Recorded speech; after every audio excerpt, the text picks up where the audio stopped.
compassionate nation which sees human rights, including LGBTQI+ rights, LGBTQI+ rights, not as something to denigrate, but as the bedrock of a society where everyone feels safe and accepted.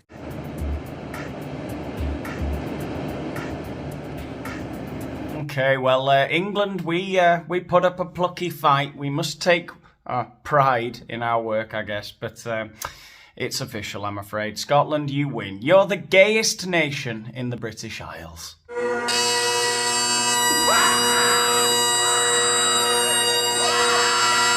So what on earth is going on in Scotland? How is it that this once proud nation of weather-battered thistles has been turned into a nosegay of pansies? What is it? Social engineering? The pesticides in the agricultural runoff spiking the iron brew supply? Whatever it is, we're going to try and get to the bottom of it in today's video. Let's get into it. Who's Daniel Boland?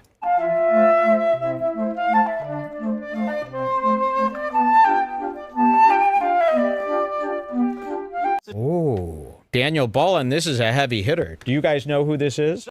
Here's why Muslims suck. Well, there's a hot take I wasn't expecting. It's former First Minister of Scotland, Humza Yousaf, here to very whinily and very patronisingly tell us how he is turning on his own, right? He's biting the hand that may or may not feed him. Here's why Muslims suck. We invented algebra. Yep, that's right. Those miserable maths classes that you had to sit through, that was us. I'm sorry. Oh, don't worry about it. Algebra is kind of an important contribution to Western. Oh, I get it. You're making you're being ironic. I couldn't tell. You know, you're so witty and charming with you twisting your little lips around and your little eyebrows. And yeah, I'd just be careful with those mannerisms. You know, especially if you're travelling back and forth from. Well, just be careful, Humza. Oh, and coffee. That morning latte that you can't possibly function without. That was also us. A Yemeni Sufi brewed up the first batch. Fascinating. A Yemeni Sufi brewed up the first batch. Back in 1684 or whenever it was. Well, we got the recipes for coffee now. Thanks. Yeah, so it's not exactly a case of come one, come all. Anyway, I'm getting off topic ever so slightly because we were talking about Scotland more generally, not just about Humza, lips and eyebrows, Yousaf. Right, no, we're not just on about him, though he is a symptom of the gayification of Scotland, isn't he? Right? Now, he's clearly on the social engineering side of the problem, but we don't know, is this a chicken or an egg? Hospitals, we pioneered them too. The first ones with wards, with mental health care. Wow, Muslims invented mental health. You learn something new every day, I guess. Riveting though that is, however, I just have one question. Why is the former leader of the Scottish National Party, Humza Yousaf, why is he prattling on about the achievements of the Babylonians and the Mesopotamians? Surely the job of these SNP should be to instill the youth of Scotland with a sense of national pride. Why is he making lovely TikTok videos about the achievements of Scottish people and their contributions to the world in which we live now? You know, the John Logie Bairds, the Alexander Graham Bells, the Robert Louis Stevensons, the James Watts, the Adam Smiths. I wonder, and I'm just asking, I don't know, I'm not young and I don't live in Scotland, but I wonder what young Scottish people get rammed down their throat more often. Stuff about how great multiculturalism is because of a Yemeni Sufi making coffee once. Or, you know, all the amazing disproportionate achievements of Scottish people in the last couple of 100 years. I'm just asking questions, that's all I'm doing. And even licensing exams for doctors. If you ever survive surgery or have been prescribed antibiotics, then that's on us too. He doesn't know how right he is. If you ever do get to see a doctor in the UK, they usually are Babylonian. So next time someone says Muslims haven't contributed anything to civilization, just remind them, we made maths hard, we made mornings bearable, time inescapable, and surgeries survivable. You're welcome.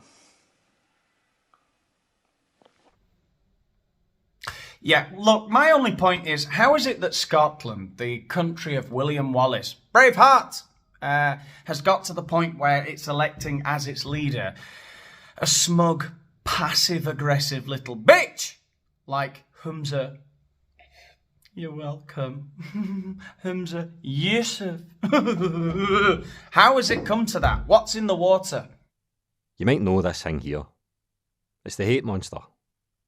When you're feeling insecure, when you feel angry, he'll be there, feeding off the emotions. Getting bigger and bigger, till he's weighing you down. He'll make you want to have a go at somebody. A neighbour, somebody on the street, on a night out, security guy on the door, somebody in the chippy, your taxi driver. He'll make you want to vent your anger, just 'cause folk look or act different for you. The hate monster wants you to feel what you need to show you're better than them. Then, before you know it, you've committed a hate crime. I often wonder if there are any studies into how effective these public service announcements are that look like they were designed for 5-year-olds. Yeah, look, you've committed a hate crime.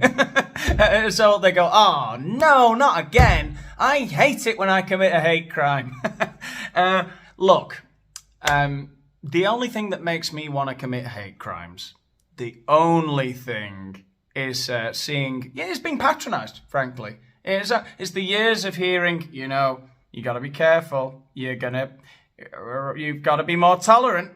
You're being intolerant. You're not. Stop. Don't commit a hate crime. It makes me want to commit a hate crime. Doesn't make you feel better though, does it?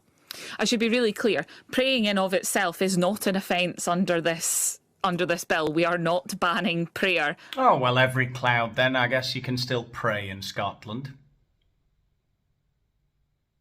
Under the Act. Performative prayer. If you're standing at a window with your hands together in front of your face in that classic kind of, you know, that classic image of prayer, if you're standing at a window so people can see you, then could it be interpreted as an offence?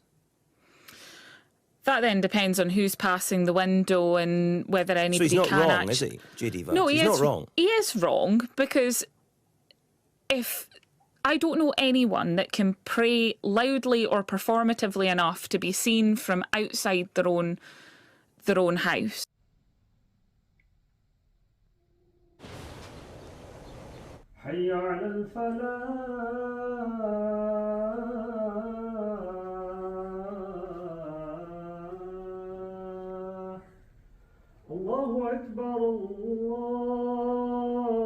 And inshallah, time will come that there will be a law in place all over the world that there can be no disrespect to our beloved Holy Prophet Hazrat Muhammad Mustafa sallallahu alaihi wasallam. And lastly, I want to say, as brother Imam Qasim has said, that we love our beloved Prophet more than our parents, than our daughters, than our sisters, than our sons. So there is no way. The message is loud and clear from the people in Glasgow, Scotland, and 1.5 billion Muslims all over the world, that any disrespect to our beloved Prophet and any burning of Holy Quran will be unacceptable, intolerable, and the Muslims will not tolerate this. And inshallah, I am sure that we'll be able to pass the law with United Nations and with European Union that in future, if anybody commits this crime,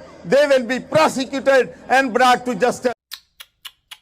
They're flouting the rules. The Lord Justice Clerk, white. Every High Court judge, white. The Lord Advocate, white. The Solicitor General, white. I mean, surely it would be far too cynical to believe that the law they introduced in Scotland, which prohibits people from praying in their own front living room for fear that their bay window may be a little too see-through, surely that law could not be designed to, I don't know, humiliate the native population into further cultural cuckoldry. It's not surely exclusive to just one particular group, is it? The Chief Constable, white. Every Deputy Chief Constable, white. Every Chief Executive of every council and every government department, white. Every Assistant Chief Constable, white. Every Director of a department in Scotland, white. The Head of the Law Society, white. Every Principal of a college or university in Scotland, white. The Head of the Faculty of Advocates, white. Every Head Teacher in Scotland, white. Every Prison Governor, white. Every Chair of a public sector body in Scotland, white. And not just Justice, the Chief Medical Officer, white. Every High Court Judge in Scotland, white. The Chief Nursing Officer, white. Every Prison Governor in Scotland, white. The Chief Veterinary Officer, white. Every editor of a news organisation in Scotland, white. Why? The Chief Social Work Advisor, white. Almost every trade union in this country headed by people who are white. In the Scottish Government, every Director General is white. Every chair of every public body is white. We will only truly get real power if we just have more Pakistanis sitting in council chambers and parliaments, but actually having more Pakistanis and South Asians sitting in the corridors of power making the decisions. And that's where I'll end tonight, is to say the change is coming. And the days where our South Asian community are viewed as a vote bank or a curry bank are well and truly gone. The days where South Asian communities get to lead political parties and get to lead countries is now upon us. The days when South Asian communities get to decide not just which school our children go to, but what they are taught in those schools is also coming. Now, whatever you think, you know, I mean, in my opinion, left-wing politics has been on acid for the last 10, 15 years. But, I mean, even having said that, it does seem strange to me that that Labour Scotland, and particularly the Scottish National Party, seem giddy with delight at Scotland potentially becoming a caliphate. It's such a strange time to be alive. It really is. It will be interesting to see how many of the so-called defenders of women's rights in the context of the trans debate suddenly don't think that all women's rights are actually important. And there are some people that I think have decided to use women's rights as a sort of cloak of acceptability to cover what is transphobia. Now, again, that's not everybody who opposes this bill. I want to be very clear about that. But there are people who have opposed this bill that cloak themselves in women's rights to make it acceptable. But just as they're transphobic, you will also find that they're deeply misogynist, often homophobic, possibly some of them racist. Well, say what you will, but it's a bold and progressive vision that the Scottish National Party have for their nation, you know, that of a Muslim caliphate with the bedrock of their ideals being LGBTQ rights. It'll be interesting to see how they fit that square peg in the round hole that they've dug for themselves. But anyway, look, I'm not sure where I'm going with this video, but I've had a lovely time. If you've had a lovely time, give the video a like. Let me know what you think about Scotland's future in the comments, or its present, or its past.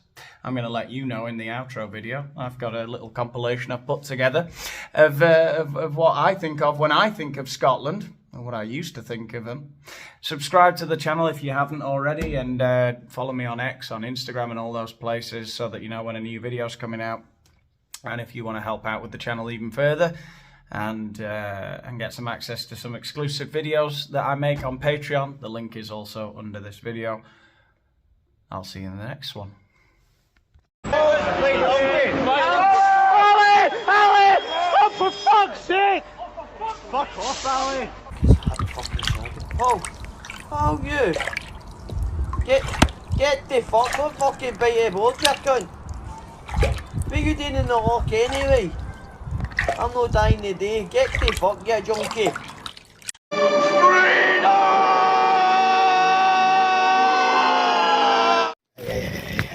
Hey.